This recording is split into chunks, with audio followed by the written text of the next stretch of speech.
अस्सलाम वालेकुम। आज हम अपने किचन में बना रहे हैं रजब की टिक्कियों का प्रीमिक्स। इसको आप बना के रख लें और आगे अब न्याज आएगी रजब की, तो बस उस पर निकालें, घी मिलाएं और दूध से भून लें। तो बहुत इजी रहेगा, सब चीज़ें एक तरफ इकट्ठा होंगी तो आसानी से आप टिक्कियाँ बना सकेंगे। तो इसके लिए हमने ये 6 कप मैदा लिया है और इसमें हम डालेंगे ये 1 कप सूजी, 1/4 कप नारियल और 1/4 कप ही ये तिल सफ़ेद वाले।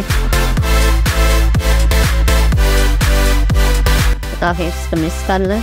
अब हम इसमें पिसी हुई शक्कर ऐड करेंगे। पिसी हुई शक्कर में मैंने 6 इलायचियाँ डाल के पीस लिया है, हरी वाली इलायची, और वो हम इसमें ऐड करेंगे।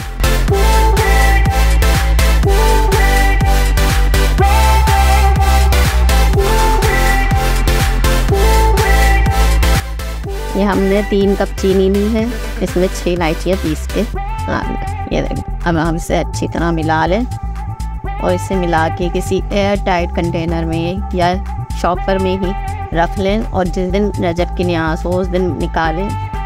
इसमें घी मिलाएं और दूध से भून लें। इस क्वांटिटी में 12 टेबल स्पून घी जाएगा और 1 से 1.5 कप दूध से ही भुन जाएगा। ये बना के आप अच्छी तरह मिक्स करके रख लो।